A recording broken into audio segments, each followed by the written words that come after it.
धुरुम वर्ण नाम के मेरे विनायक, जो जिनके शरीर से भक्तों के ताप मिटाने के लिए अग्नि तेज निकलता रहता है, जिनके शरीर से धुएं की भांति अग्नि प्रकट होती रहती है। अग्नि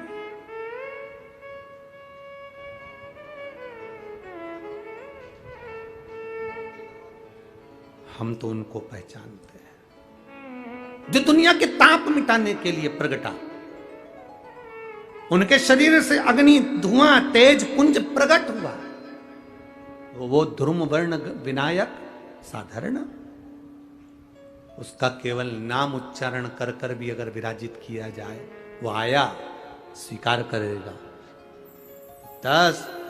आप अभी तक बिठा लेते थे सिद्धि विनायक आओ, मयूरेश्वर आओ, भगवान को बल्लेश्वर पधारो, आपने बुलाया, आया वो, बैठा वो, ऐसा नहीं कि नहीं बैठा, पर हमें समय का भान नहीं हो पाया। हम किस समय पर भगवान को रिझाएं? परमात्मा को रिझाने का कोई समय होता है? भगवान को तो जब तुम्हारी मर्जी पड़ जाए, जब तुम्हारा दिल कर जाए, तब मेरे भगवान को रिझाने का प्रयास करो, वो तुम्हारे करीब में आकर बैठ जाएगा। जब तुम्हारा मन पड़े, जब तुम्हारी मर्जी पड़े। सिद्धि विनायक का मतलब क्या होता है? उस असली मतलब को समझना है। सिद्धि विनायक का मतलब क्या है? सिद्धि विनायक क्या होता है? केवल नाम से सिद्धि विनायक हो गए, या उनके पास में सिद्धि थी, बुद्धि थी, रिद्धि थी, ये सब सिद्धि विनायक के लक्षण है? या गणेश जी के हाथ में लड्डू रखा तो सिद्धि विनायक है, कमल पुष्प पकड़े हैं तो सिद्धि विनायक है, मस्तक पर मुकुट रखा है तो सिद्धि विनायक है, या मुंबई में बैठे तो सिद्धि विनायक है, या पुणे की धरा पर बैठे तो सिद्धि विनायक है, आगरा में बैठे तो सिद्धि विनायक है? वो सिद्धि विनायक का मतलब नहीं। सिद्धि विनायक का मतलब क्या होता है, उस मतलब को समझिए। सिद्धि विनायक का मतलब क्या होता है? सिद्धि विनायक मंदिर की सीढ़ी पर जब चढ़ो, अंदर प्रवेश करो, फालतू की बात बंद हो जाना चाहिए। तुम्हें गणेश जी के सामने, सिद्धि विनायक के सामने जाकर ये भी नहीं कहना कि साहब मेरा ये काम कर दो। सिद्धि विनायक के सामने जाकर ये नहीं कहना कि मेरा ये काम कर दो। सिद्धि विनायक की सीढ़ी पर चढ़ो, अंदर मंदिर में प्रवेश करो। तुम जो सोचते जाओगे, बस सोचते सोचते तुमने 2 लड्डू बाबा को समर्पित कर दिए विनायक को, समझ लो तुम्हारा काम जो मांगा वो मिल गया। 2 लड्डू में पूर्ति है सिद्धि। दिवाली आती है तो सबसे पहला काम कौन सा होता है? बोलो जल्दी से, जम के बोलो। सफाई। दिवाली आती है तो सबसे पहला काम कौन सा होता है? घर की सफाई। अब कोई पूछे कि घर की सफाई क्यों करी जाती है? होली आती है तो कभी सफाई नहीं होती, दशहरा आता है तो नहीं होती है, कोई विशेष फंक्शन होता है तो घर की सफाई नहीं होती है, पर दिवाली आती है तो घर की सफाई क्यों, किस लिए? शिव महापुराण की कथा कहती है, जब लक्ष्मी घर में आए उससे पहले घर की सफाई कर लेना चाहिए। उसका कारण यह है कि साफ सफाई वाले घर के अंदर लक्ष्मी टिकती है और बहुत दिनों तक रहती है। घर की सफाई कर लेना चाहिए। अब कितनी सुंदर बात हमारे शास्त्रों में, हमारे वेदों में, हमारे पुराणों में कहा गया कि दीपावली आई, लक्ष्मी जी आई तो घर की सबसे पहला काम घर में करा गया, घर की सफाई।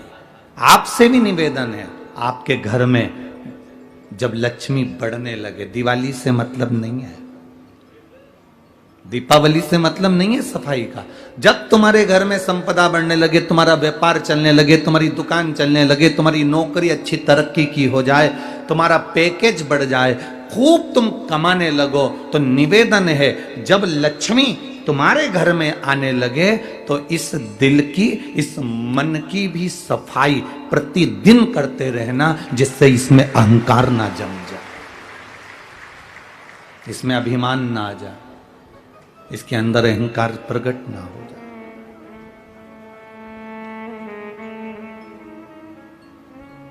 जब आप अपने दिल की सफाई कर कर रखोगे, अभिमत्ता में नहीं फूलोगे, अहंकार में नहीं फूलोगे, अहंकार में अधिक नहीं बढ़ पाओगे, तो ये निश्चित है तुम्हारे यहां लक्ष्मी टिकेगी। जिसका घर साफ हो जाता है, सफाई हो जाती है, उसके यहां लक्ष्मी थोड़ी टिकती है, रुकती है, रहती है।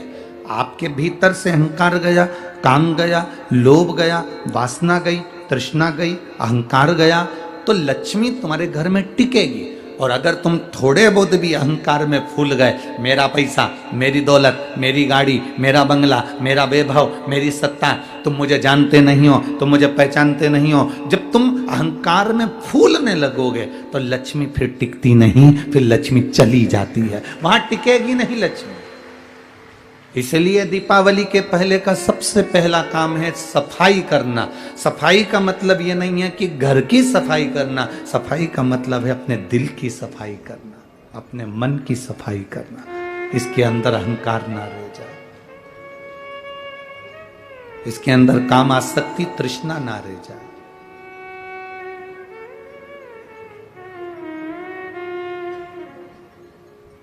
अभिमत्ता से दूर हो जाओ।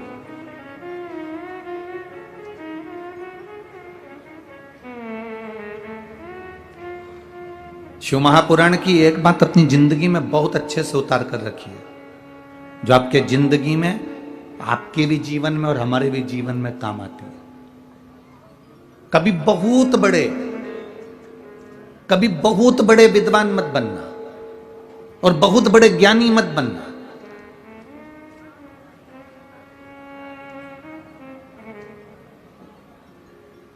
ज्यादा विद्वान बन जाते हैं, ज्यादा ज्ञानी बन जाते हैं, तो वो भरा हुआ जो मटका है ना, वो झलकता है। अंदर अगर पात्र के अंदर दूध भरा हुआ है, पात्र के अंदर, बर्तन के अंदर अगर पानी भरा हुआ है, तो अलग से हम पानी डालेंगे तो उसमें भराएगा नहीं, बाहर झलक जाएगा। उसमें दूध भराएगा नहीं, झलक जाएगा। उसमें तेल भराएगा नहीं, तेल झलक जाएगा। अगर वो पात्र खाली है, पात्र अगर खाली है, तो उसमें जो भरोगे वो भरता चले जाएगा। तो बहुत विद्वान नहीं बनना, बहुत ज्ञानवान नहीं बनना हमको कि मुझे सब आता है, मेरे को सब कथा मालूम है, मेरे को मत सुनाओ, तुम मुझे मत बताओ। कई बच्चे कह देते हैं, कई बहुएं कह देती हैं अपनी सास से, मम्मी मुझे कुछ बताने की जरूरत नहीं है, मैं कोई तुम्हारे जैसी अनपढ़ नहीं हूं, बहुत पढ़ी लिखी हूं, मुझे बहुत ज्ञान है। कई बार बेटे कह देते हैं, पापा तुम तुम्हारे लेवल से दुकान चलाते होगे, मुझे मेरे लेवल से चलाना है, मैं सुन नहीं सकता, मुझे सब पता है, मुझे सब ज्ञान है। थोड़ा सा पढ़ लेने से, थोड़ा सा विद्या अध्ययन कर लेने से बहुत ज्ञानी मत बनना। निवेदन है, बहुत ज्ञानी नहीं। 4 इंजीनियर एक आड़ा टेढ़ा पाइप, उस आड़े टेढ़े पाइप में 4 इंजीनियर एक तार को डाल रहे थे और वो इंजीनियर से तार अंदर नहीं गया। एक किसान उन इंजीनियर को देखकर दुखी हो गया। उसने कहा, तुम्हें देख रहा हूं 4 दिन से तुम तार को उसके अंदर डाल रहे हो, आड़ा टेढ़ा पाइप है, इसमें जा नहीं रहा, मैं डाल सकता हूं। चारों इंजीनियरों ने विचार करा, बताओ कैसा मूर्ख है, एक तो किसान, गांव में रहने वाला, अकल तेरे में नहीं, हम 4 बड़े बड़े इंजीनियर, हमारी विद्वत्ता को तू क्या जानेगा, क्या तू इस तार को अंदर डाल सकता है? हाँ डाल दूंगा। एक इंजीनियर का दे दो इसको। उसने कहा, अब भी आया, घर गया, घर के मकान में से एक चूहे को पकड़ लाया, चूहे की पूंछ में तार को बांध दिया, चूहे को अंदर छोड़ दिया, तार बाहर निकल गया, तार बाहर निकल गया। कभी कभी बहुत विद्वत्ता का अभिमान हमको डुबो देता है। रावण में और हनुमान जी में एक बहुत बड़ा अंतर था। रावण कौन था? आज भी लोग कहते हैं रावण बहुत विद्वान था। बोलो सही है कि गलत है? अरे जम के तो बोलो। रावण के लिए जो भी बोलेगा तो एक बात बोलेगा कि रावण बड़ा विद्वान था, पर हनुमान जी के लिए कोई नहीं बोलेगा कि हनुमान जी विद्वान थे। हनुमान जी के लिए लोग कहते हैं विद्यावान गुणी अति चातुर। क्या बोलते हैं? बोलो जम के बोलो जरा। विद्यावान गुणी अति चातुर। हनुमान जी को विद्वान नहीं कहा, हनुमान जी को विद्यावान कहा। विद्वान जो होता है वो जगत में डोंडी पीटता रहता है, मुझे सब आता है, मुझे सब मालूम है, मुझे सब अक्ल है। तुम लोग नहीं जान सकते, हम लंकेश हैं, हम लंकेश है, यह विद्वत्ता। और विद्यावान क्या होता है, जब लंका में भी प्रवेश करता है तो मशक समान रूप धरकर प्रवेश कर जाता है।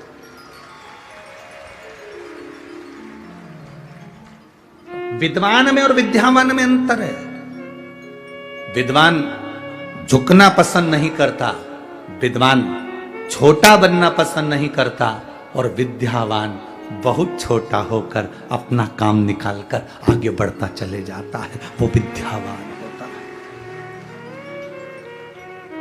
शिव महापुराण की कथा कहती है, बहुत ज्ञानी नहीं बनना हमको, बहुत विद्वान नहीं बनना हमको।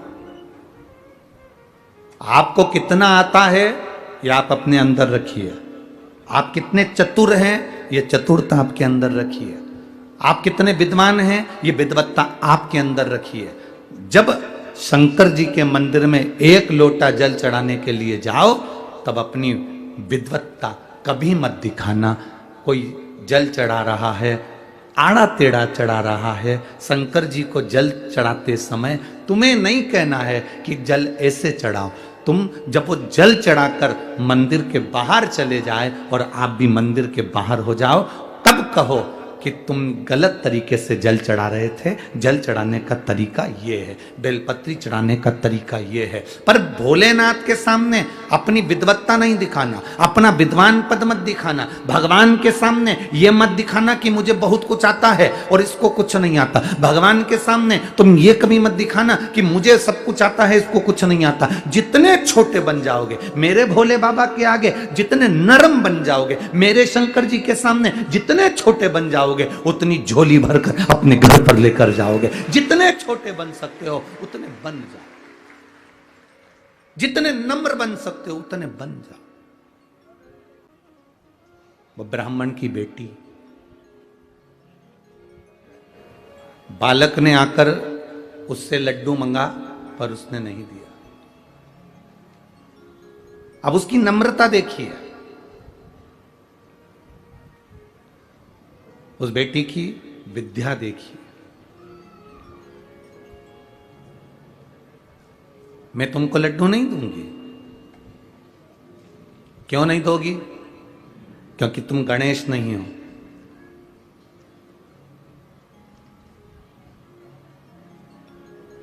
अगर तुम गणेश होते तो तुम्हारी सूंड होती, अगर तुम गणेश होते तो तुम्हारे बड़े बड़े कान होते, अगर तुम गणेश होते तो तुम्हारी तोंद निकली हुई होती, अगर तुम गणेश होते तो तुम्हारा गज का मुख होता, पर तुम्हारा तो मनुष्य का मुख है। तुम तो मानव का मुख लेकर बैठे हो, तुम गणेश नहीं।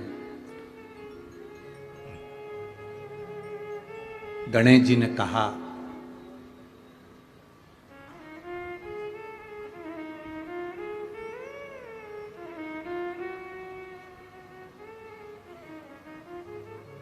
मैं तुझे क्या सबूत दूं कि मैं गणेश हूं? सबूत क्या दिया जाए कि मैं गणेश हूं?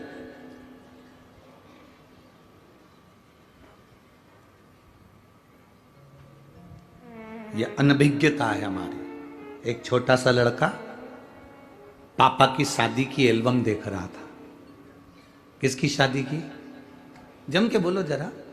पापा की शादी की एल्बम देख रहा है, और पापा की शादी की एल्बम देखते देखते देखते देखते एल्बम जब वो देखना प्रारंभ करा, देखता गया देखता गया देखता गया, पर वो एल्बम को देखते देखते देखते देखते आखिरी में खूब जोर जोर से रोने लगा। तो मम्मी ने पूछा, क्यों रो रहा है?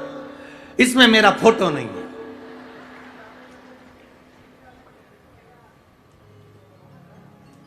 मां उसको समझाए कि तू पैदा ही नहीं हुआ था रे, इस फोटो में कहां से तू होगा। ऐसे संसार के कई लोग हैं।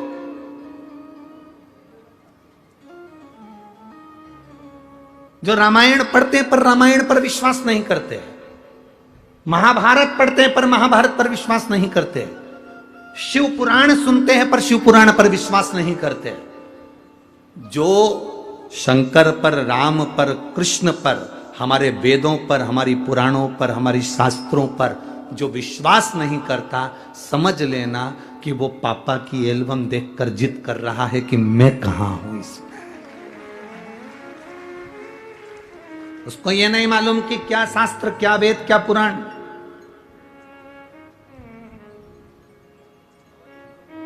आप लोग अगर रोज रोज मंदिर, तो अब लोग समझदार हो गए तो आप लोग किसी के सुनते नहीं हो।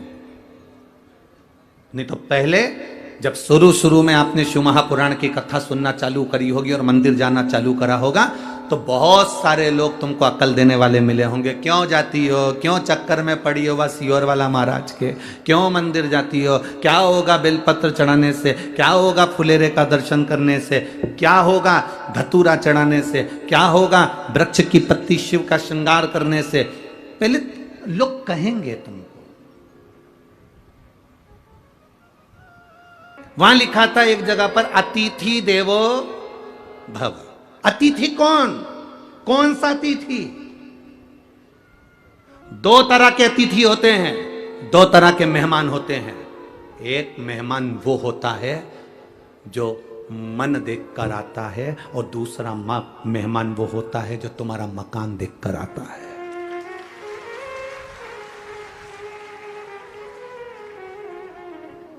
अब लिखा है अतिथि देवो भव। कौन से अतिथि के लिए लिखा? जिसने तुम्हारा घर नहीं देखा, जिसने तुम्हारा मकान नहीं देखा, जिसने तुम्हारे घर में पूरण पोली नहीं देखी, जिसने तुम्हारे घर में कुछ नहीं देखा, केवल देखा तो मेरी मौसी का मन बहुत अच्छा है, मेरा भाऊ बहुत अच्छा है, मेरे मामा बहुत अच्छे हैं, मेरी भाभी बहुत अच्छी है, मेरे काका बहुत अच्छे हैं। जो मन देखकर तुम्हारे घर में मेहमान आता है वो मेहमान के लिए लिखा होता है अतिथि देवो भव।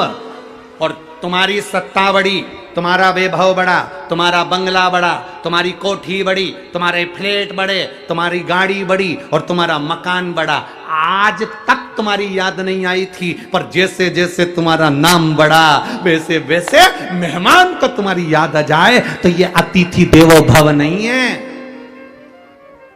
इसको अतिथि देवो भव नहीं कहेंगे,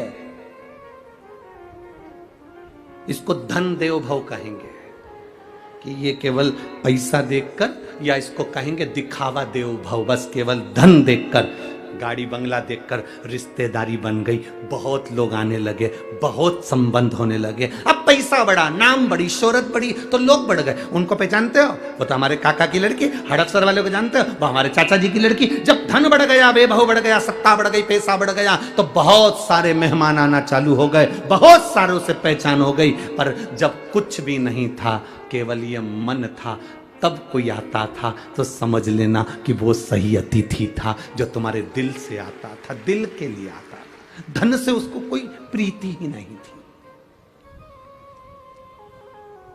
आज के जमाने में मेहमान आए तो उसके लिए अलग से कमरा देना पड़ता है। पहले जो मेहमान मन के लिए आता था, नीचे जमीन पर गद्दे डल जाते थे, गादी डल जाती थी, लाइन से सब सो जाओ, भोजन बन जाता था। पहले मेहमान आते थे, रसोई घर में खड़े रहकर साथ में भोजन बनवाते थे। आज के मेहमान तो टेबल पे, भाभी ले आओ, क्या बनाया है? इडली सांभर, भाभी बहुत अच्छा बनाया। तो मन ऐसा होता है इतनी चरी, एक बार आके काम तो करी, कितनी खाई, थोड़ा सा तो काम कर, बहुत अच्छा बना। ये जो मेहमान हैं जो केवल टेबल पर बैठकर, सामने बैठकर खाकर चले जाते हैं, रसोई घर में झांक कर भी नहीं आते कि एक बहू काम कर रही है, एक सास काम कर रही है, एक बुजुर्ग काम कर रहा है, चलो मैं आई हूं, मेहमान बनकर आई हूं। मेहमान का मतलब क्या होता है? जो मन में निवास करे, और मन में निवास करने वाला तो रसोई घर में आकर, ला बेटा मैं काम कर देती हूँ, सब्जी में काट देती हूँ, तू दूसरा काम कर ले, ला आटा में उसन देती हूँ, तू दूसरा काम कर ले। ये पहले के मेहमान होते थे जो आते थे तो सीधे काम में लग जाते थे। आज के मेहमान तो इतनी डेंटिंग पेंटिंग करके आते, राम, इतनी।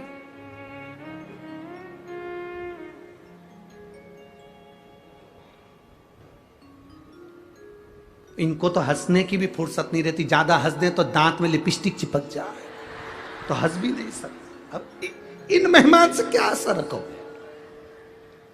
अब कह रहे अतिथि देवो भव, तो जहां कहीं भी लिखा हुआ अतिथि देवो भव तो समझ लेना ये मन वाले के लिए लिखा है, मकान वालों के लिए नहीं। जो मकान देख कर आते हैं वो मेहमान नहीं हो सकते, जो मन देख कर आया वो मेहमान है। वो हमारे लिए अतिथि परमात्मा के तुल्य है, देव के तुल्य है। महाराज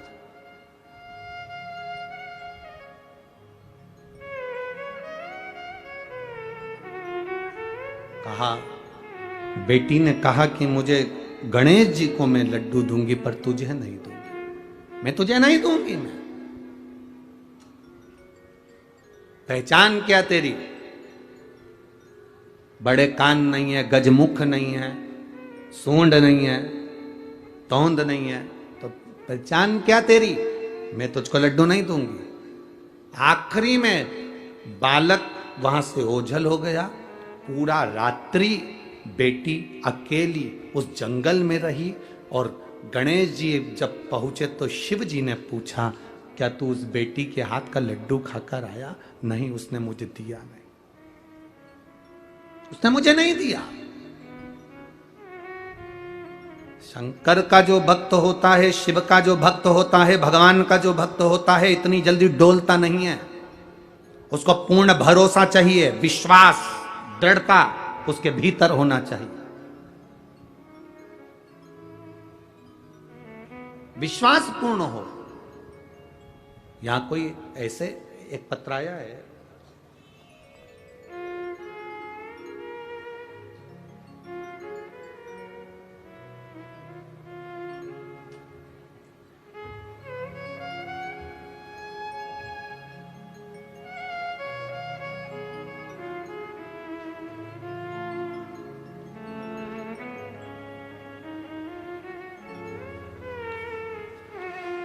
मेरा नाम स्वप्नजा अमोल कुसकर है। मैं पुणे लोह गांव से हूँ। कहीं बैठी हो तो हाथ हिला सकती हैं। अगर कहीं बैठी हो तो हाथ हिला सकती हैं। मैं पुणे लोह गांव से हूँ। गुरुदेव, शादी के कई साल हुए, संतान का सुख नहीं हो पा रहा था। बच्चा अगर ठहरता था तो वो वापिस गिर जाता था, संतान का सुख नहीं हुआ। तब हमने डॉक्टर को दिखाया तो डॉक्टर ने कहा कि तुम्हारे गर्भाशय में गांठ है, उस गांठ के कारण तुम्हें संतान का सुख नहीं होगा।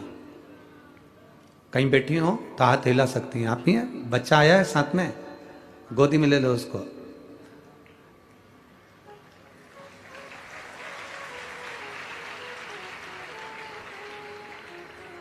डॉक्टर ने कहा तुम्हारे शरीर में गांठ है, गर्भाशय में बच्चे का जन्म नहीं होगा और संतान का सुख कभी नहीं होगा। जब तक गर्भाशय की गांठ का ऑपरेशन नहीं हो जाता, संतान का सुख नहीं होगा। बड़े टेंशन में हो गए। समय आया, मेरी सास ने कहा कि तुम शिव पुराण सुनो, बाबा सब अच्छा करेगा। और मेरा गर्भ भी ठहरा गुरुदेव, शरीर में गांठ भी रही। डॉक्टर कहते रहे कि ये गांठ के कारण तुम्हारे यहाँ संतान नहीं होगी, पर मेरे बाबा ने मुझ पर कृपा करी और वो गांठ होने के बाद भी मेरे शिव जी ने मेरे गर्भाशय से एक बेटे को जन्म दिया। मैं उसको लेकर कथा मंडप में आई हूँ। बाबा की कृपा।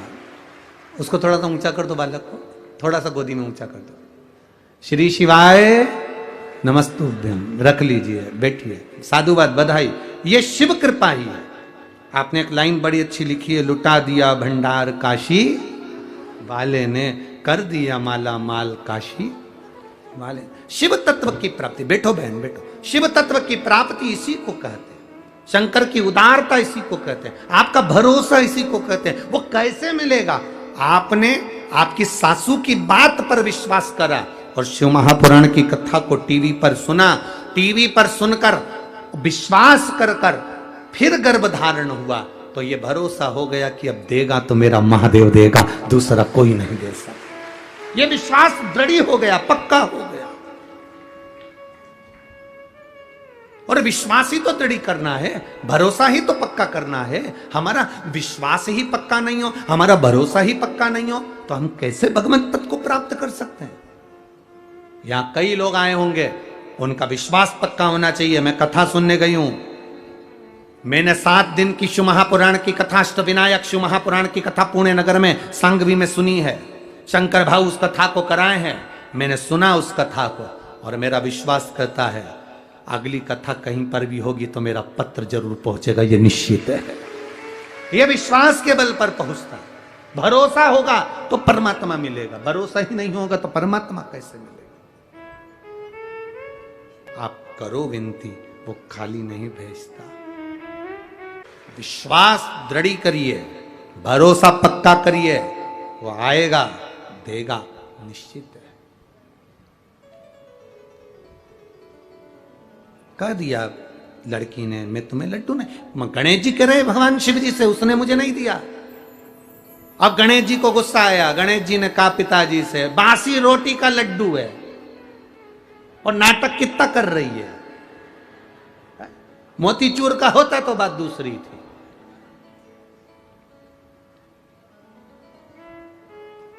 शंकर भगवान ने पार्वती जी को इशारा कर दिया, आज इसको एक भी लड्डू मत देना। आज गणेश जी को लड्डू नहीं मिलना है। मां के पास में श्री गणेश जी महाराज पहुंच कर कहते हैं, मां भूख लगी है, मोदक देना, लड्डू देना। मां कहती आज तो बना ही नहीं है। षडानंद कार्तिकेय जी के पास गए गणेश जी, भैया भूख लगी है। गणेश कार्तिकेय जी बोले, तेरी तो भूख बारी न्यारी है, तेरी भूख कम होती है, 1-2 लड्डू से तेरा काम चलता है, नहीं है मेरे पास में। अशोक सुंदरी के पास पहुंच गए, जीजी लड्डू, जीजी के है ही नहीं, रखे थे तो ऊंदरा खा गया, चूहा, लड्डू ही नहीं बचे। ओ अब शंकर जी की लीला बड़ी अपरंपार है, शिव जी ने बड़ी भारी कृपा करी। गणेश जी को भूख लगी, और जब भूख लगती है तो चाहे सास हो, चाहे बहू हो, चाहे तुम रोज पिज्जा खाओ, चाहे बर्गर खाओ, चाहे चाउमीन खाओ, जब भूख लगती है तो बासी रोटी भी निपटा जाते हो।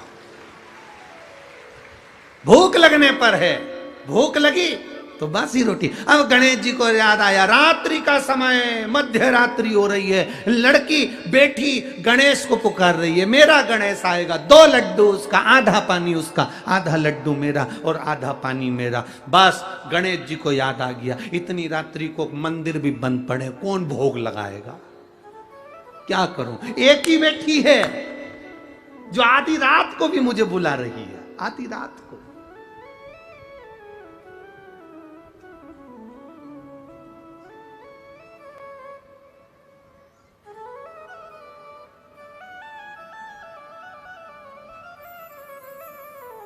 आज कोई पूछ रहा था, गुरुजी कल गणेश जी बिठाने का समय क्या है? तो उनके बिठाने का समय क्या है, हमसे पूछ रहे थे।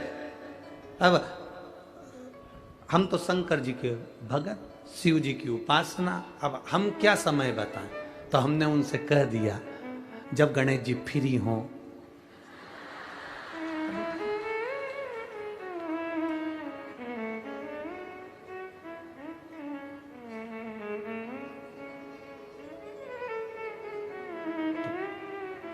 तो उन्होंने पूछा गणेश जी फ्री कब रहते हैं?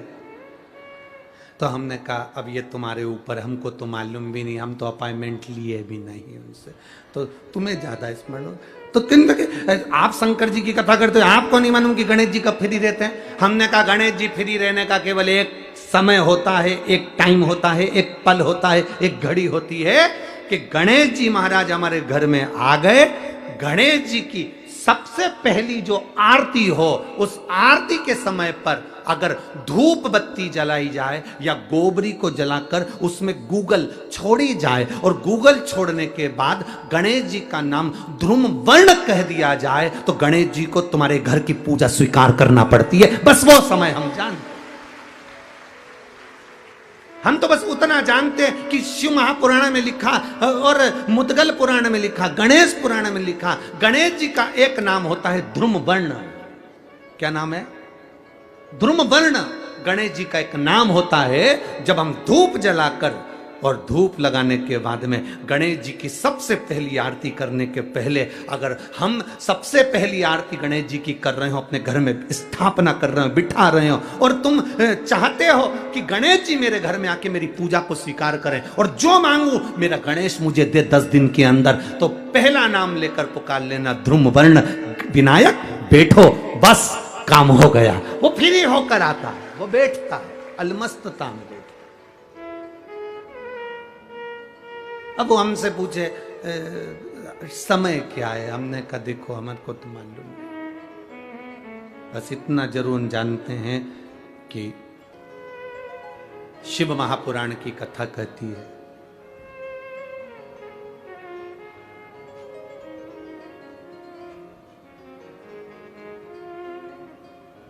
शिव तत्व कह रहा है।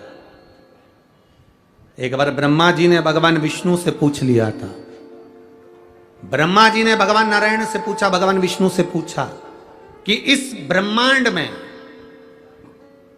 जितना आदर किसी का नहीं होता उतना आदर महादेव का होता है।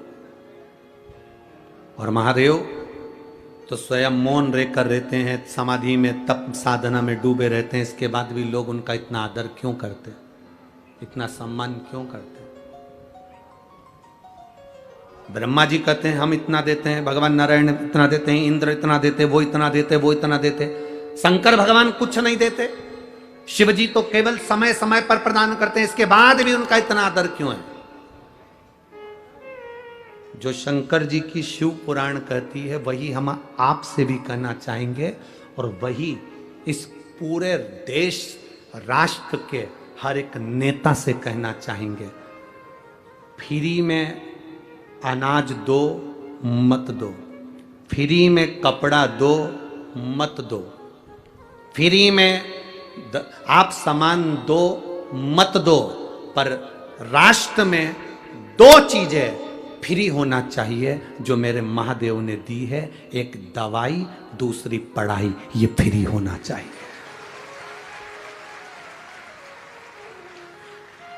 खाना फ्री दोगे कि नहीं दोगे उससे मतलब नहीं है, कपड़ा फ्री दोगे कि नहीं दोगे मतलब नहीं है। जितने राष्ट्र के राजनेता हैं, और ये शब्द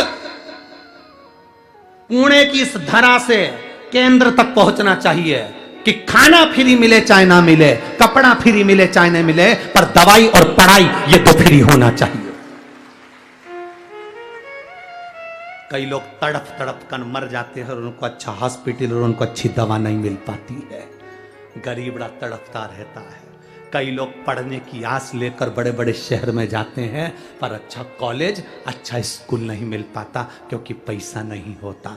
तो राष्ट्र के राजनेताओं को चाहिए, अन्न दो चाहे मत दो, तुम कपड़ा दो चाहे मत दो फ्री में, पर 2 चीजें फ्री दीजिए, एक दवाई फ्री दीजिए और एक पढ़ाई फ्री दीजिए, जो मेरे शंकर जी ने सबको दी है। शिव जी ने 2 चीजें फ्री दी, एक गणेश जी से कहा तो बुद्धि दे फ्री, और एक शंकर भगवान ने औषधि दी, इसलिए इसको महामृत्युंजय कहते हैं, वो फ्री दी है। निशुल्क होना चाहिए दवाई और पढ़ाई। मेरा निवेदन है इस क्लिप को काटकर पुणे की धरा से केंद्र की धरा तक जाना चाहिए, जिससे दवाई और पढ़ाई फ्री हो सके। गरीब से गरीब आदमी के लिए, छोटे से छोटे आदमी के लिए दवाई भी फ्री और पढ़ाई भी फ्री। लोग तड़पते रहते हैं, पैसे वाला व्यक्ति इलाज करवा लेता है, ठीक हो जाता है, गरीब बड़ा प्राण त्याग देता है। पैसे वाले व्यक्ति के बच्चे अच्छे कॉलेज में पहुंच जाते हैं, गरीब बड़े के लिए कॉलेज नहीं मिल पाता, स्कूल नहीं मिल पाता, पैसा नहीं है। उसको बहुत पढ़ना है, बहुत अच्छा लड़का है, बहुत अच्छी बेटी है, बहुत अच्छे नंबर ला सकती है, पर कोई एजुकेशन को आगे बढ़ाने वाला नहीं मिल रहा। शंकर जी जैसी बुद्धि रखना। शिव जी ने मोदक रोक दिया, पार्वती को इशारा करा मत दे खाने को, इसको लड्डू मत देना। गणेश जी को याद आया जाना है, पहुंच गए, आज सूंड रखकर भी गए हैं और पूरा स्वरूप रखकर गए, और मेरे गणेश जी महाराज सिद्धि विनायक बनकर लड़की के सामने पहुंचे। सिद्धि विनायक लड़की के सामने भगवान गणेश जी पहुंच गए।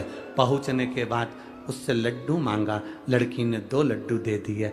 आज मेरा गणेश आया है, ले लड्डू खा। गणेश जी ने कहा 2 लड्डू में काम नहीं चलेगा, 4 देना पड़ेगा, 4 देना पड़ेगा। लड़की ने कहा नहीं, मेरी माँ ने कहा था 2 गणेश को देना, 2 तू खाना, आधा पानी तू पीना, आधा पानी मैं पीऊंगा। गणेश जी तुरंत उसको बातों में घुमाने लगे और घुमाने लगे तो 2 लड्डू गणेश जी को मिल तो गए, पर 2 लड़की बड़ी चतुर थी, उसने नहीं दिए, नहीं दिए, रखे अपने पास। अब गणेश जी महाराज ने उसके जो 2 लड्डू खाए, उस लड्डू से गणेश जी ने जब आधा पानी पिया, ऐसा पेट भरा गया। गणेश जी ने उसी समय उस लड़की से कहा तू मांग, तुझे क्या चाहिए, तू मांग ले, तुझे क्या चाहिए।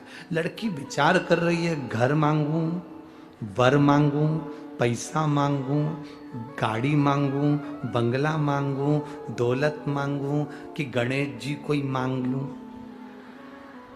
लड़की विचार कर रही है। विचार करते करते करते करते ब्रह्म मुहूर्त हो गया, सुबह हो गई। गणेश जी ने उस लड़की से कहा तू मांगेगी नहीं? तो गणेश जी ने जब कहा तू मांगेगी नहीं, तो लड़की कहती है मैं विचार तो करूं ना, पहले मांगूंगी क्या, पहले विचार तो करूं। इतनी देर में गणेश जी ने कह दिया तू मेरे सामने बैठकर विचार कर रही है, जो तूने विचार करा, जो जो तेरे मन में आया, सब तुझे प्रदान किया, सब। इसको कहते हैं सिद्धि विनायक। बहुत होड़ लगती है साहब, बहुत होड़ लगती है। आज गणेश जी के मंदिर में 1.25 कुंटल लड्डू का भोग लगेगा। कितने कुंटल? जम के बोलो जरा। 1.25 कुंटल मोदक का भोग। आज गणेश जी के मंदिर में 1.25 कुंटल लड्डू का भोग। माइक पे चिल्लाया जाता है 1.25 कुंटल लड्डू का भोग लगेगा। गणेश जी को भोग लगेगा 1.25 कुंटल लड्डू का। वहां से जितने लोग निकल रहे हैं, गरीब बड़े के बच्चे भी निकल रहे हैं। वो गरीब के बच्चे सोच कर बैठे हैं रात को 9 बजे बटेंगे, उसके मुंह में राल आ रही है, वो तैयारी कर कर बैठा है। गणेश जी कह रहे हैं तुमने बोलकर उसको तड़फन दे दी और बाद में मुझे भोग लगाओ, तो ये लड्डू मैं स्वीकार कैसे करूं, इसको पाऊं कैसे मैं? 1.25 कुंटल लड्डू का भोग लगाना है, तुम्हें चिल्लाकर बोलने की जरूरत नहीं है। 1.25 कुंटल लड्डू का भोग लगाना है, तुम्हें बोलने की जरूरत नहीं। तुम आओ 1.25 कुंटल लड्डू का भोग लगाओ और बांटो सबको, मना नहीं। पर चिल्ला चिल्ला के सुबह से कान भर दिया, सुबह से चिल्ला रहे हैं आज 1.25 कुंटल खिचड़ी का भोग लगेगा, आज 1.25 कुंटल लड्डू का भोग लगेगा, आज भगवान को भोग लगेगा, आज भगवान को भोग लगेगा। जितने लोग जा रहे हैं सब गरीबड़ा अमीरड़ा, अमीर को कोई फर्क नहीं, पर गरीबड़ा मध्यम वर्गीय व्यक्ति को, उसके घर के बच्चों को लगता है शाम को जल्दी से आरती हो जाएगी ना, मेरे को लड्डू मिलेंगे, मेरे को लड्डू मिलेंगे, मेरे को लड्डू मिलेंगे। घर में जो माँ होती है ना, दिवाली पर गुजिया पपड़िया बनाती है, मठरी बनाती है, चकली बनाती है, अनरसे बनाती है। घर की माँ जब बनाती है तो छोटे छोटे बच्चे होते हैं ना, वो कहते हैं माँ दे देना। माँ कहती है नहीं, अभी दिवाली की पूजन होगी तब दूंगी, अभी नहीं, अभी पूजन हो जाएगी तब दूंगी। माँ देना, अभी पूजन हो जाएगी तब दूंगी। घर का बच्चा बिलखता रहता है, रोता है, तब माँ 2 गुजिये मठरी थोड़ा अलग रख देती है और उसमें से निकाल कर अपने बच्चे को दे देती है। माँ सोचती है पूजन होती रहेगी पर बच्चा भूखा है, ले ले। मेरे गणेश जी के सामने चिल्ला चिल्ला करके 1.25 कुंटल लड्डू का भोग लगेगा, 1.25 कुंटल खिचड़ी का भोग लगेगा, 1.25 कुंटल ये लगेगा, 1.25 कुंटल वो लगेगा। बच्चों का हृदय मेरा गणेश किसी को देख नहीं सकता बिलखता हुआ, क्योंकि वो बुद्धि का देवता है। वो ऐसा लड्डू, वो कहता है दिल से दो मुझे, दिखावे से मत दो मुझे दिखावे से नहीं। यहां इस पावन पंडाल में, पुणे की इस धरा पर कई लोग रात्रि में आकर भोजन बांट रहे हैं, कई लोग बिस्कुट बांट रहे हैं, कई लोग पानी की बोतल बांट रहे हैं, कई कोल्ड ड्रिंक बांट रहे हैं, कोई बिस्कुट बांट रहा है, कोई कुछ बांट रहा है, कोई कुछ भोजन बना कर लिया आया, कोई हलवा बना कर लिया आया। यहाँ पूरे पंडाल में प्रतिदिन चाहे कथा के समय चाहे रात्रि के समय लोग आकर खिला रहे हैं। वो एक बार भी अनाउंसमेंट नहीं करवाते कि हमने ये बांटा, इसीलिए भोलेनाथ 3 महीने में 4 गुना दे देता है। वो देकर जाते हैं, 4 गुना मेरा भोलेनाथ दे देता है। 10 रुपए की पानी की बोतल अगर पिलाई है तो लिख कर रखना कि 10 रुपए का तुमको 3 महीने के अंदर चौगुना कर दिया कि नहीं दिया, लिखना जरूर, और सीओर में पत्र भेजना जरूर, क्योंकि हम तो इन पत्रों से जान जाते हैं कि पत्र में है क्या, उससे पहचान हो जाती है कि तुमने क्या लिखा है, क्या देता है वो तुम्हें बाद में मालूम पड़ेगा। कथा तो हो जाएगी आज कथा का तीसरा दिन, चौथा दिन है आज कथा का, चौथा दिन हो जाएगा, कल 5वां 6वां और 7वां, 3 दिन बाद हम भी चले जाएंगे, दूसरी जगह कथा प्रारंभ हो जाएगी। तो ये सब चलता रहता, पर उसने दिया क्या तुमको ये तुम्हें मालूम पड़े। गणेश जी ने कहा ला 2 लड्डू लेकर गणेश जी ने पाया, और इतने में गणेश जी ने कह दिया मांग ले। वो सोचती रही मैं क्या मांगू, गणेश जी कहते हैं तूने जो जो सोचा सब तेरा, सब तेरा, जो तूने मांगा है सब तेरा। लड़की चतुर थी, उसने कहा मैंने जो मांगा वो सब मेरा है, पर आखिरी में एक और चीज मांगी थी, याद है तुमको? गणेश जी बोले मालूम है मेरे को। क्या? तुम्हें।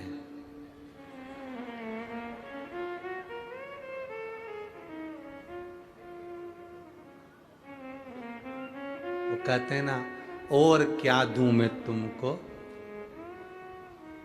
दिल के सिवाय तुमको हमारी उम्र लग जाए।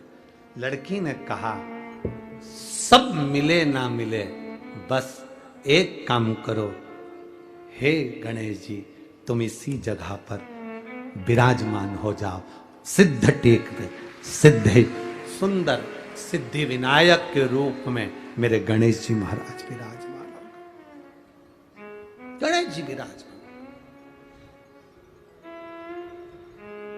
सुन बेटी, तूने मुझे यहां पर विराजमान करा है, संसार का जो मनुष्य इस सिद्ध टेकरी पर आएगा और सिद्धि विनायक का दर्शन करेगा, केवल गांव में प्रवेश करते से उसके मन में भी जो चलेगा, तेरे को वचन देता हूं, उसकी झोली उसके मन में आने से ही मैं भर दूंगा, कहने की जरूरत नहीं पड़ेगी। सिद्धता है, सिद्धता।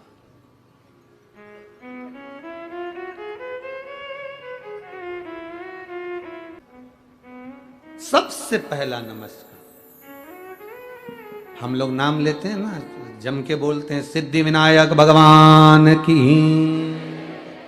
हम घर में कोई काम होता है तो कहते सिद्धि विनायक को बुलाओ, हमारे घर में कोई कार्य है तो सिद्धि विनायक को बुलाओ, पत्रिका जाए तो सिद्धि विनायक को। सिद्धि विनायक का मतलब तत्व। पहली ये पत्रिका का नियम कहां से आया कि शादी में गणेश जी को पहली पत्रिका? सबसे पहली पत्रिका किसको दी जाती है? बोलो गणेश। ये नियम कहां से नियम आ गया है कि पहली पत्रिका श्री गणेश जी महाराज को दी जाए? कोई तुमसे पूछे कि ये नियम कहां से आया,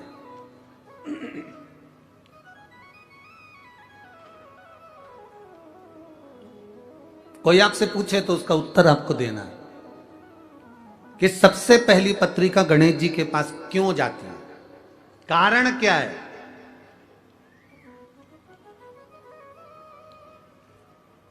पत्रिका गणेश जी को ही क्यों दी जाती है सबसे पहले? उनको बुलाने के लिए? अरे बोलो तो जम के। गणेश जी को पत्रिका गणेश जी को बुलाने के लिए दी जाती है क्या? अरे बोलो बोलो जरा, बोलो रे पूणा वाले, तुम तो एकदम चुप हो गए रे। एकदम चुप हो जाते हो ना तो हमको टेंशन बढ़ जाता है। राम काय के लिए बुलाई पत्रिका दी गणेश जी को? तो गणेश जी को बुलाने के लिए दी क्या? नहीं, गणेश जी की पत्रिका कभी भी गणेश जी को बुलाने के लिए नहीं दी जाती। पहली पत्रिका जो गणेश जी को दी जाती है, अष्टविनायक मुद्गल पुराण श्री गणेश पुराण कह रही है, शिव पुराण कह रही है, स्कंद पुराण कहती है, जरा ध्यान से पढ़िएगा सुनिएगा, पुराण के अंतर्गत वर्णन आता है, एक बार ब्रह्मा जी ने भगवान विष्णु से निवेदन किया, नारायण मन है, ब्रह्मलोक में यज्ञ नहीं हो सकता, वैकुंठ लोक में यज्ञ नहीं हो सकता, जन कल्याण के लिए देव, पितर, गंधर्व, किन्नर, असुर सबके उद्धार के लिए, संसार के मनुष्य, जीव, जलचर, थलचर, वायुचर सबके उद्धार के लिए एक यज्ञ पृथ्वी पर किया जाए।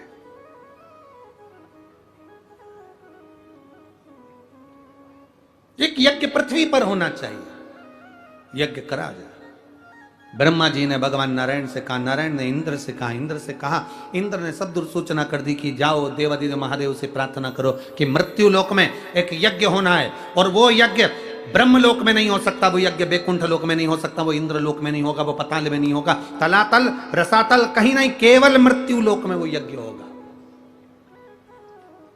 और उस यज्ञ में नाग, असुर, गंधर्व, देव, पितर ऐसा कोई नहीं रुकना चाहिए, जलचर, थलचर, वायुचर, जीव, चराचर सब उस यज्ञ में आए, वो यज्ञ करा जाए। करो तैयारी यज्ञ की।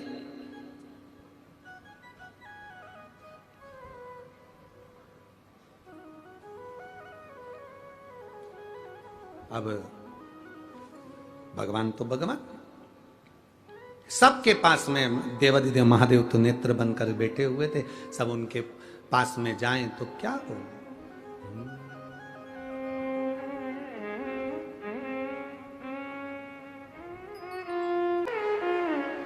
शिव जी से, मां पार्वती जी से, श्री गणेश जी महाराज जी से अपने हृदय की बात, अपने दिल की बात बाबा देवादिदेव महादेव से अवश्य करें। जहां जगह मिले वहां बैठ जाओ, कीचड़ हो, पानी हो तो खड़े खड़े प्रार्थना करो, पर करो जरूर। जहां जगह मिले वहां बैठकर भगवान देवादिदेव महादेव से भाव से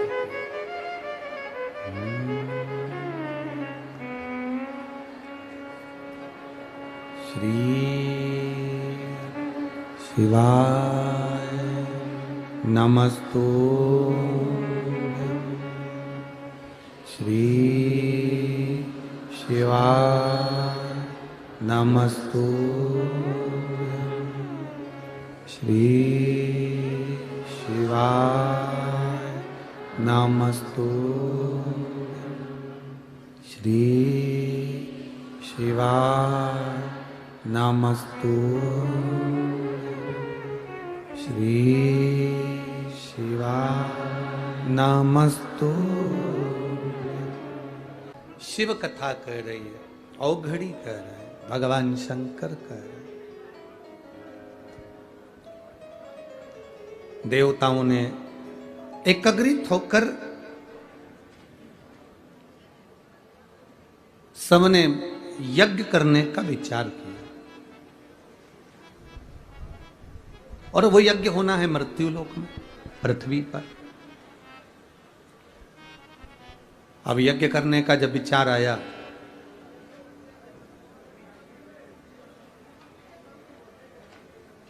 सबकी सब देवादिदेव महादेव के पास में गए, भगवान शंकर से प्रार्थना करी, बोले बाबा यज्ञ करना है। नाग, असुर, गंधर्व, किन्नर, देव, जलचर, थलचर, वायुचर जितने चराचर जीव हैं, तलातल रसातल में रहने वाले हों, देवता हो, असुर हो, गंधर्व हो, सबके लिए यज्ञ। और ये जो यज्ञ है सबके कल्याण के लिए, सबके उद्धार के लिए। तो ये यज्ञ करना है। देवादिदेव महादेव ने कहा करिए यज्ञ, पृथ्वी पर यज्ञ करने की मना नहीं है, भूमंडल पर यज्ञ करो। मना कहा है? किसने मना करा कि यज्ञ मत करो?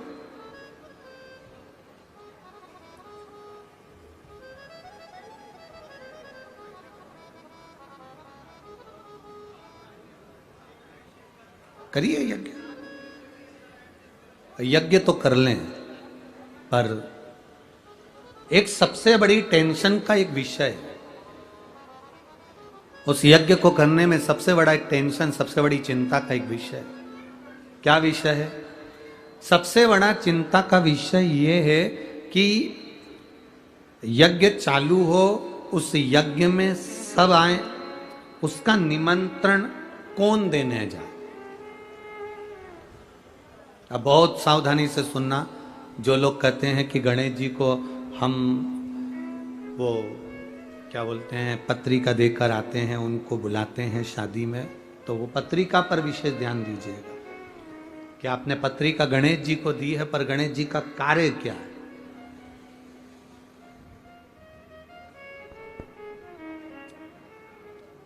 पत्र दिया, पत्रिका देने का, निमंत्रण देने का किसको भेजा जाए, तो कहा भेजने के लिए अब किसको भेजें आप बताओ। तो इंद्र का नाम आया कि इंद्रदेव पत्रिका देने जाएंगे।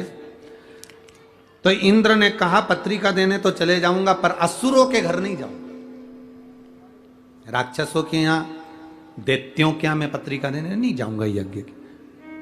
अब इतने में गरुण जी को बुलाया कि तुम ये पत्रिका पहुंचा। गरुण जी कहने लगे सबको पत्रिका देने जाऊंगा, पर नागों के यहां पत्रिका देने नहीं जाऊंगा।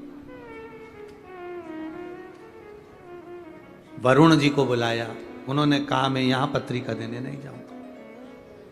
सारे देवताओं को बुलाकर कहा गया, पर कोई ना कोई का किसी ना किसी से द्वेष था, तो वो पत्रिका भेजने में असमर्थ।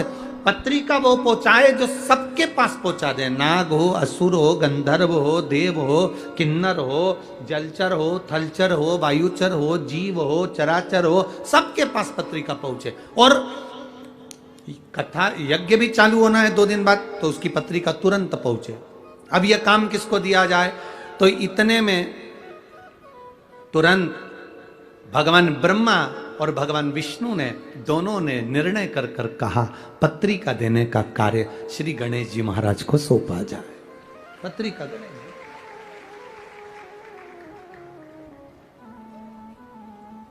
अब गणेश जी के पास पत्रिका देने का काम सौंपा। गणेश जी पहुंच गए अपनी माता जी के पास, पार्वती जी के पास। जाते से उन्होंने आवाज लगाई, मां मां मां मां।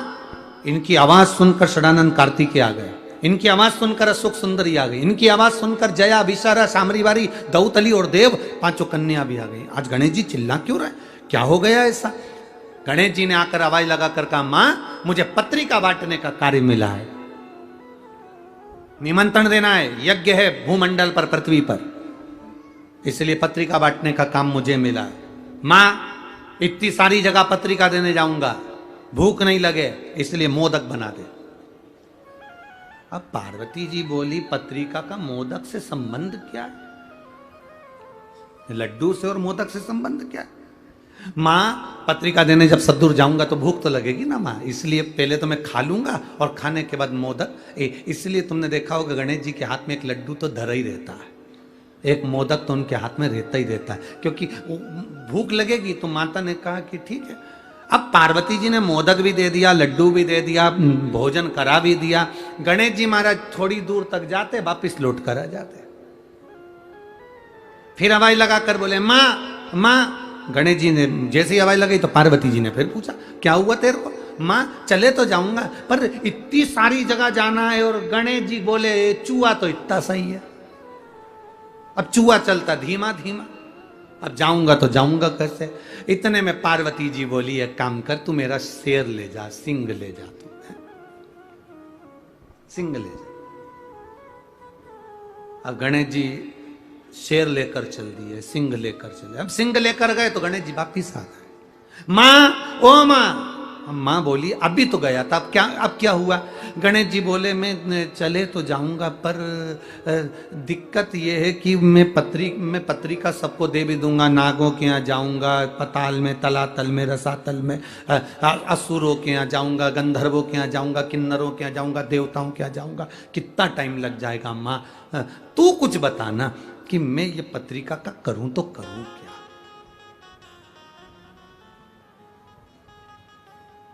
इंद्र कहते हैं मैं असुरों के यहाँ नहीं जाऊंगा, गरुण कह रहे हैं मैं नागों के यहाँ नहीं जाऊंगा, वरुण कह रहे हैं मैं इसके यहाँ नहीं जाऊंगा। अब मैं करूं तो करूं क्या? अच्छा, एक गणेश जी महाराज ऐसे हैं जिनकी सबसे बनती है, सबसे बनती है। इतना इतना सा बच्चा भी, तुम कल देखना बाबा मोरिया, इतना इतना सा बच्चा सबसे बनती है इनकी, सबसे।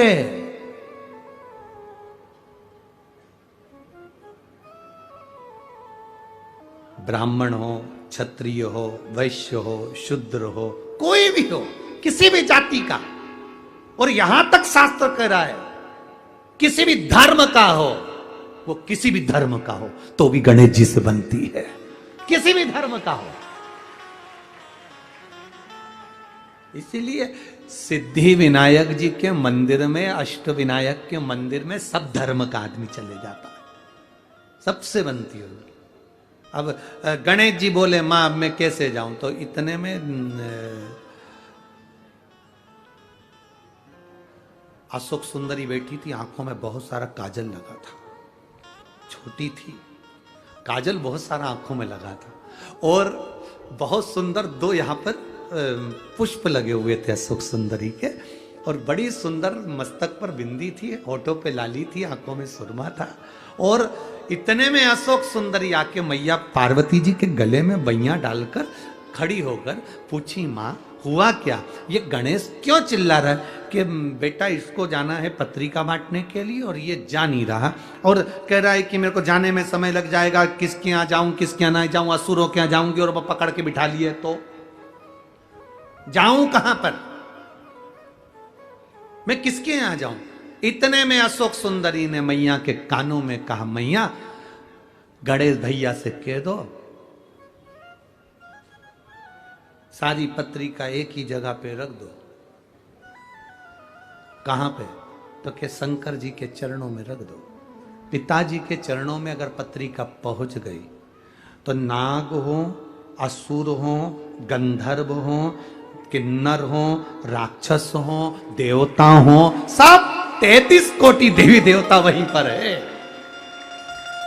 कथा में कहा था, जहां पर कथा में वर्णन करा था, ये शिवलिंग, शिवलिंग का जलाधारी, ये पार्वती जी, अशोक सुंदरी, षडानंद कार्तिकेय, गणेश, शंकर जी के ऊपर जलाधारी, जया विषहरा श्यामलभरी, देव दौतली, ये सब कन्या, जहां से पानी बहकर जाता वहां 33 कोटि देवी देवता सब वहीं पर,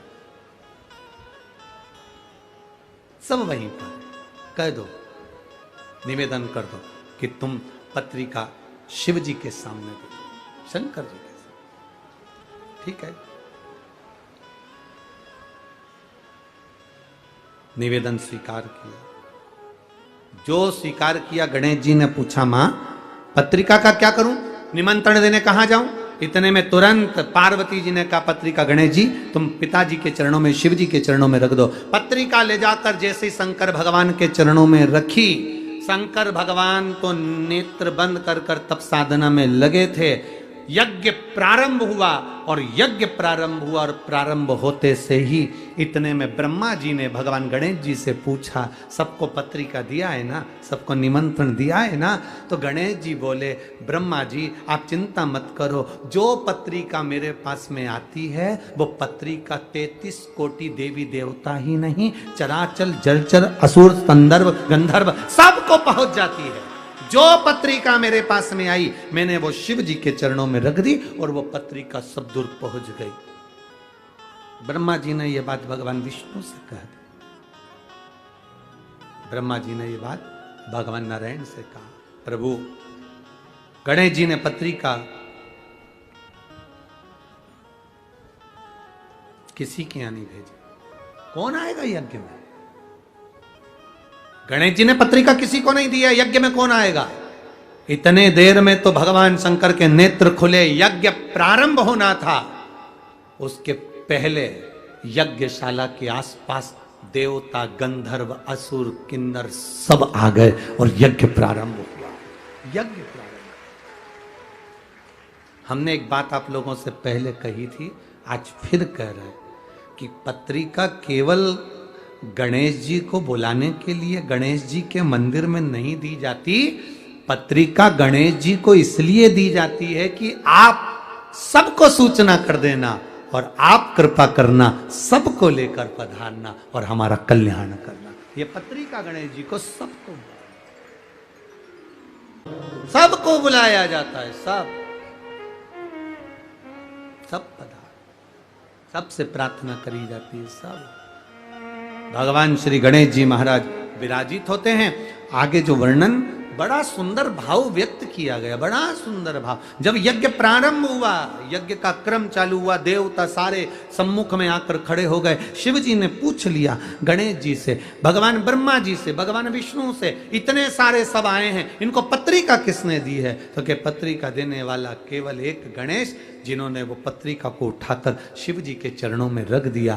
शिव महापुराण की कथा कहती है, जब हम शंकर भगवान के शिवलिंग पर जल समर्पित करते हैं, शिव पुराण कहती है वो जल केवल शंकर जी को नहीं मिलता, वो 33 कोटि देवी देवताओं को भी प्राप्त हो जाता है।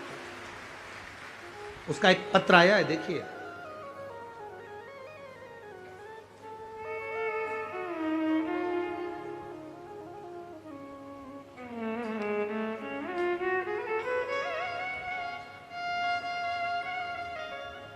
मैं सो शुभांगी तुषार धुड़के, मैं पीपरी चिंचवड़ कालेवाड़ी में रहती हूँ। कहीं बैठी हो तो हाथ हिला सकती हैं। अगर कहीं बैठी हो, दोनों तीनों पंडाल में कहीं पर भी हो तो हाथ हिला सकती है। मैं सो शुभांगी तुषार घोड़के, मैं पिंपरी चिंचवड़ कालेवाड़ी में रहती हूँ। एक लोटे जल और पशुपति व्रत का क्या बखान करूं गुरुदेव। मेरा बेटा 1 साल का था तब उसके शरीर में सोराइसिस की बीमारी हो गई। शरीर में जब सोराइसिस की बीमारी हुई, 1 साल का मेरा बच्चा, वो बीमारी उसके शरीर में आ गई। और गुरुदेव मेरा बेटा 10 साल का हो गया, पर उसका इलाज करवा करवा कर थक गए हैं, पर वो बीमारी उसकी गई नहीं। जब 10 साल का बेटा हो गया, बीमारी नहीं गई और वो बीमारी बढ़ती चली गई। उसके शरीर पर खुजाल चलती, पूरी फुकड़ी निकलती शरीर की, सोराइसिस की बीमारी। डॉक्टर कहते हैं गुरुदेव कि ये मरते दम तक रहती है, ये सोराइसिस की बीमारी समाप्त नहीं होती। तब मेरी माँ ने मुझे फोन पर कहा कि सियोर वाला महाराज कथा करता है, टीवी पर आती है, कभी 1 बजे आ जाती है, कभी 2 बजे आती है, उस कथा को तुम सुनो और टीवी के सामने बैठकर ही बाबा से प्रार्थना करो। गुरुदेव मैंने पशुपति व्रत के बारे में सुना, शिवजी के मंदिर में पशुपति व्रत किया, बाबा से प्रार्थना करी, मेरे बेटे के हाथ में 1 लोटा जल दे देती थी, शंकर जी को चढ़वा देती, वही जल लाकर उसके शरीर पर लगा देती थी। गुरुदेव बाबा का मैं क्या गुणगान करूं गुरुदेव। धीरे धीरे समय बीता, आपने ऑनलाइन शिव महापुराण का सुंदर शिव जी का अभिषेक करवाया। हमने वो अभिषेक करा, उसकी एक बेलपत्र उठा ली। आप कहते हो जो मांगो बाबा सुनता है। 10 साल मेरे बेटे को हो गए थे गुरुदेव। एक बेलपत्र जब उठाई और वो बेलपत्र अभिषेक में से उठाकर मेरे बेटे को मैंने दे दी कि अब मैं बाबा से यही मांगती हूँ कि तेरी शरीर का रोग ठीक हो जाए। और वो बेलपत्र मैंने अपने बेटे को अभिषेक होने के बाद में, आपने कहा था एक बेलपत्र उठाकर रख लेना, पर मैंने वो रखी नहीं, अपने बेटे को दे दी खाने को और बेटे को खिला दी। बाबा क्या वर्णन करूं, जो 10 साल से मेरे बेटे की बीमारी नहीं गई, वो 1 दिन का अभिषेक करने से, बेलपत्र खाने से मेरा बेटा ठीक हो गया। मैं बाबा को यहाँ नमन करने आई हूँ, बाबा को प्रणाम करने आई। कहीं बैठी हैं क्या? कहीं बैठे हो तो हाथ हिला सकती हैं। अच्छा उधर है क्या? कैमरा नहीं जा पाएगा, ठीक है। दोनों हाथ हिला दो एक बार बहन जी, जहां भी बैठी हो। श्री शिवाय नमस्तुभ्यम। बैठ जाइए। हर हर महादेव। शिव तत्व इसी को कहते, शंकर का गुणगान इसी को कहते। हम शिव जी को जो जल चढ़ाते हैं, हम शंकर भगवान को जो जल समर्पित करते हैं, वो जल केवल एक देवता का नहीं होता, वो जल केवल एक शिव जी का नहीं होता।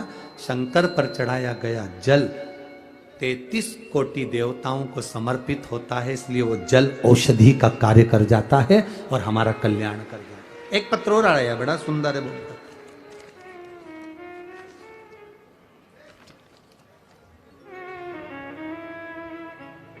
मेरा नाम वर्षाबाई गुलाब बोर से। कहीं बैठी हो तो हाथ हिला सकती हैं। आप ही हैं? बेटा आया है साथ में? बधाई बाबू आपको बहुत बहुत। एक बार वापिस हाथ हिलाओ बाबू। हाँ ठीक है।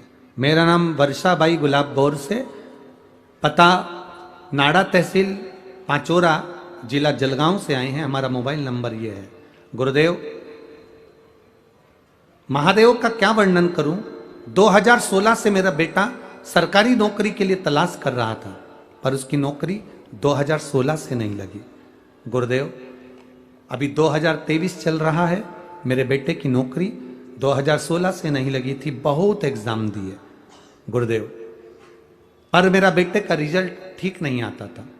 बाबा, 2022 में आपकी कथा सुनना प्रारंभ करी और बेटे को एसएससी जीडी का फॉर्म भरवाया। बेटे का जब एसएससी जीडी का फॉर्म भरवाया तो बेटे का जब एग्जाम के लिए आया तो मैंने अपने बच्चे से कहा, सियोर वाला महाराज कहता है एक बेलपत्री पर शहद लगाकर बीच वाली पत्ती पर शंकर को चढ़ाकर जाना और मेहनत पूरी करना, अपनी मेहनत के बल पर तू जीत जाएगा, शंकर तेरे साथ होगा। वही की वही मेरे बेटे ने करा। जो 2016 से पास नहीं हो पा रहा था, बाबा की कृपा से एसएससी जीडी के एग्जाम पास कर कर बीएसएफ में चयन हो गया और मेरा बेटा का बीएसएफ में चयन हुआ और सरकारी नौकरी लगी। मेरा बेटा साथ आया। एक बार दोनों हाथ हिला दो बाबू। हर हर महादेव। बधाई आपको बहुत बहुत। श्री शिवाय नमस्तुभ्यं। शिव तत्व इसी को कहते हैं, औघड़ी इसी को कहते हैं। शंकर अपनी कीमत अपने आप को बनाना। दूध की कीमत 40, 50, 60, 70, 80, 90, 100 रुपए किलो होता है, पर वही दूध अपनी कीमत को बनाता है तो अग्नि पर तपता है, तपता है तो घी बनता है, घी बनता है तो कीमत वाला हो जाता है। आप स्वयं अपनी कीमत बनाओ, भले लोग तुम्हें सस्ता समझें, पर इतनी मेहनत करो, इतने दुनिया में तप जाओ कि तुम्हारी कीमत प्रबल हो जाए। कीमत वाले बनो। कीमत, दूध की क्या कीमत? अरे 100 रुपए किलो होगा, 60 रुपए किलो, 80 रुपए किलो होगा, पर वो घी की कीमत 400, 500, 600। तपने के बाद कीमत आती है। दुनिया आप शब्द कहे तप रहे हो, दुनिया ताने दे तप रहे हो, दुनिया गाली दे तप रहे हो।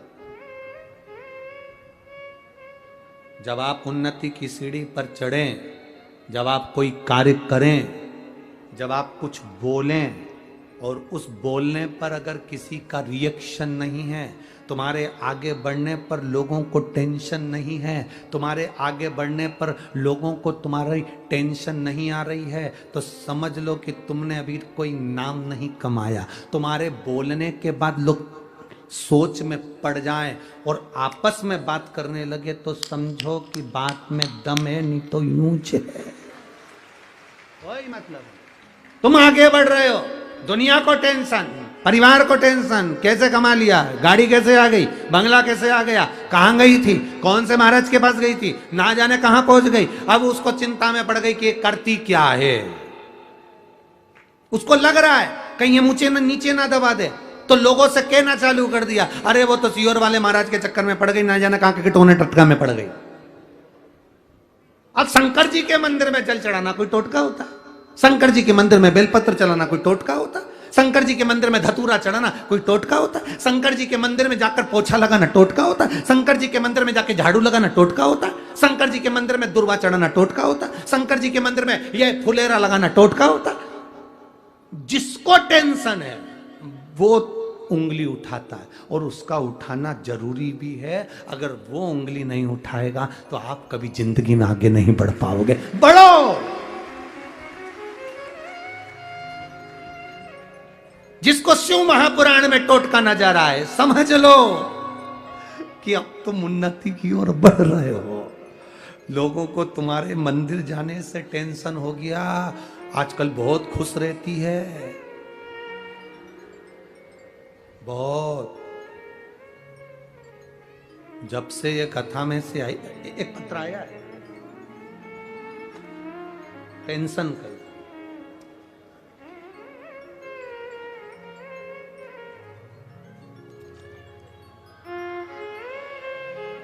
नजर उतरवा लेना, क्या जोरदार आवाज है।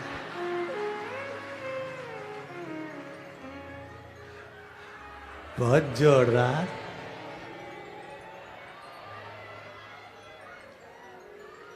बहुत शानदार बोल बम का नारा है। सही में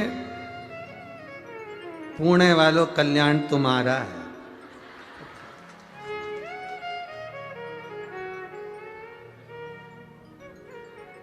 गुरुजी मैं स्वाति रवि मंगल अमरावती की रहने वाली हूं। कहीं बैठी हो तो हाथ हिला सकती है। गुरुजी मैं स्वाति रवि मंगल अमरावती की रहने वाली हूं। एक लोटे जल और एक बेलपत्री का क्या वर्णन करूं गुरुदेव। मेरी किडनी खराब है, मेरा लीवर खराब है, 13 सालों से परेशान हूं गुरुदेव। मेरी किडनी के पास में स्टोन हो गया, जिसके कारण मेरी किडनी और लीवर दोनों ही बेकार हो गया। लीवर इसलिए बेकार हो गया, मेरे को 3 सालों से लीवर में पीलिया है, और 3 सालों से मैं पीलिया लीवर के अंदर हो गया, तो मेरा लीवर खराब हो गया। किडनी के पास स्टोन है तो वह तकलीफ दे रही। सारे डॉक्टरों का इलाज करवाया, डायलिसिस भी चल रहा है, सब कुछ हो रहा, पर आराम नहीं मिला। डॉक्टर का एक ही कहना है, किडनी के पास से स्टोन हट जाएगा तो तुम्हारा लीवर और किडनी दोनों काम करना प्रारंभ कर देगा। पर उसका ऑपरेशन नहीं कर सकते। ऑपरेशन करेंगे तो लीवर किडनी दोनों ही का ऑपरेशन साथ में करना पड़ेगा। अब करें तो करें क्या। किसी ने कहा शंकर भगवान को 1 लोटा जल 1 बेलपत्री का प्रयोग करना प्रारंभ करो, बस। अब 1 लोटा जल शिव जी के मंदिर में चढ़ाते, बेलपत्र का प्रयोग करते। बेलपत्र केवल 2 बार खाई, और तीसरी बार मेरा जो स्टोन था किडनी के पास में वो अपने आप गिर गया, और डॉक्टर ने कहा कि तुम्हारा किडनी और लीवर भी धीरे धीरे काम करेगा। यह शिव तत्व है। ओ घड़ी, कहीं बैठे हो तो हाथ हिला सकती हैं। शिव तत्व की प्राप्ति इसी को कहते हैं, शंकर की प्राप्ति इसी को कहते हैं। यह शिव तत्व की प्राप्ति है। भगवान ओघड़दानी शंकर भगवान को जल चढ़ाया, सबको मिलता है। समय आया माता पार्वती जी के सुंदर उपटन से श्री गणेश जी महाराज प्रकट हो रहे हैं। जोरदार ताली बजाएं श्री गणेश जी महाराज के प्रागट्य की। बड़े प्रेम से आनंद के साथ आज 4th दिवस की कथा यहाँ विराम हुई है। कल 5वें दिवस में प्रवेश करेंगे। हर हर